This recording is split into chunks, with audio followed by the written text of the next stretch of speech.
Have there been any shows recently within the last year or maybe last couple of months where you've been, so close to signing them and then it hasn't happened? That you can tell us about so that people can just get us. I mean, I can't necessarily use specific names, but it has happened. So one of the ones we've wanted to bring forever is one of a big arena show like Lady Gaga or something else. Lady Gaga is someone that Scope has kind of been obsessed with the last year and a half. We had a member who, for whatever reason, knew her way before, like not way before, but before she kind of hit the big time. And he just like made us listen to her 24 hours a day until we were obsessed with her too. But naturally, she got too big before we could bring her here, and it's just not possible. The other thing is the arena situation. We've been trying to bring shows to the arena because obviously you can serve the most students that way and make the most money. But right now they're kind of doing construction there, so we've kind of been in a struggle to get dates and have arena shows and stuff like that. So maybe a couple of years even before we have a show there. Okay. So Scope is an application process. You have to apply to become a member. Yes. When's the application process and what's it like? So we get a fair amount of emails, kind of posing that same question, how do you join, everything like that.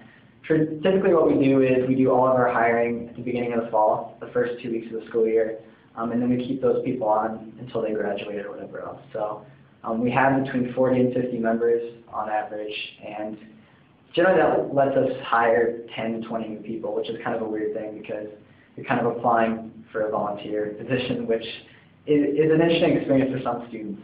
So in the case of last year, it was great because we had more applications than I've ever seen through the Scope, but I think we sat through 60, 65 applications, and we could only take 15 or 20.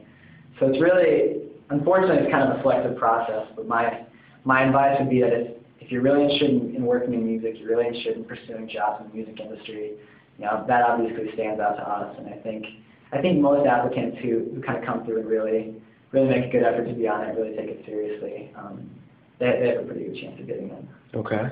How well does work with Scope, even smaller positions, look on resumes and types of things like that for, like we were talking about earlier, actual music industry jobs, and in general, job application process? It works out extremely well. The first thing is Scope looks out for each other. We're pretty much like a family, a fraternity, whatever else. So the first thing is any member currently on Scope, as the person in charge, I write letters of recommendation. I sign off on people. I kind of get phone calls like, oh, is this person good for an internship? What kind of work have they done?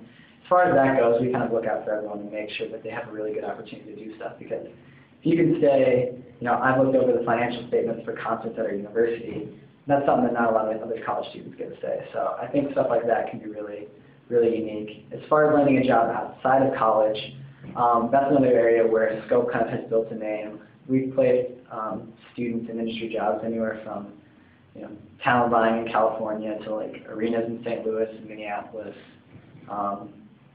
PR agencies, stuff like that. So we've done a really good job of getting people out there, and what that does is when they kind of move up the ladder and hire new people, they see Scope on a resume and they're like, I know what Scope is, I know what you guys do, kind of talk a little bit about it, and I think that's really cool.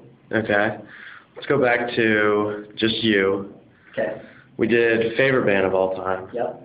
Least favorite band of all time, or band you despise, just so upset that they're popular, that they make money. Let me know. My roommates are going to kill me for this, but Modest Mouse. Really? Yes. So I never got the Modest Mouse thing. I think Slow Down is what turned me off. That song is just god-awful. And I know that they're, so well respected within the indie community. They're way up there, but I don't know. I just never got it, never understood it. My roommates love it, so they play it constantly, and I can't stand it. Okay. So Modest Mouse band, single artist you despise. That I despise? Uh-huh. I don't know. Despise is a tough term because I pretty much like almost everything, or if I don't like it, I at least accept that it's pretty good. Okay. Single artist you're upset people listen to on a regular basis. Oh, that could be anybody. Anything from the mainstream rock crowd, I think, like Nickelback? Creed, Nickelback, all those. I mean, that's like the go-to punching bag for any college student who thinks my music taste is so good, who could listen to this crap? So, I mean, you could go with them, but I don't know.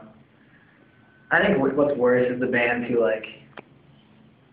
think that they're kind of above mainstream or whatever else and actually are mainstream. So that's kind of offensive. So I'm trying to think of a good example of that. Who take themselves a little too seriously. I don't know. Sure. Okay. All right, we'll come back to that. Okay. All right, so we did favorite band of all time. I'll go back. Favorite single artist of all time. Single artist of all time? That's really tough. I like Nate Russ or Roos from The Format, probably, Okay. and Fun. I think he's done a pretty good job kind of projecting his vision on whatever band he's in. So I think that's pretty cool. But other than that, I don't know. Big fan of John Mayer, even though I didn't really like his last album. I don't know. I like all the mainstream stuff, so. Okay. Not sounding too credible for a scope. No. All right. No. We're gonna bring some questions back. What draws you to music? What is it about music that makes you want to work in music, or made you want to be in Scope? Music's always just kind of been my outlet, so it was kind of my escape as a kid. Growing up, I had probably the most questionable music taste of anyone. I think in middle school I was into Nickelback and Puddle of Mud and all those bands. I definitely had those cues. And then kind of the changing moment was in my freshman year of high school when a friend gave me 5 different Blink-182 CDs, and I'd listened to them nonstop for a year and a half. And then ever since then, I've just kind of, I don't know, been obsessed with getting new music, listening to new music. And I think for the most part, I've kind of expanded into every contemporary genre there is. My next step is to go through the old genres and kind of go through classic rock and all that, which I think is, incredibly interesting. So much is out there, but it's so hard to get started and sink your teeth into it. So I haven't quite gotten there yet, but. Okay. Do you believe in the kind of music as a soundtrack of our lives theory, or is music just, obviously it's more, but do you listen to music just to listen to it, just to get into it, or do you find like overarching themes in your life, in the world through music, things like that? Oh, I definitely find deeper meaning. I have multiple songs that, immediately make me think of one person or one place or time, which I think it's really cool. It kind of serves as like, I don't know, even kind of a record or a history of your life where you can make a certain soundtrack and say, well, this is the song that I was obsessed with this year, and this is the song that I was obsessed with this year. So I think that's really important. I think music in general has some kind of universal truth to it. So, you can kind of go back through time for however many years and find everyone's singing about girls. So I think that's really interesting in finding all these deeper meanings in these lyrics, whether they're true or not, whether you're finding meaning in something that isn't actually there. I think for the most part it's very easy to interpret things different than they were intended, but I don't know. I really like taking too much meaning out of music. Okay, I'm going to stop it and reset.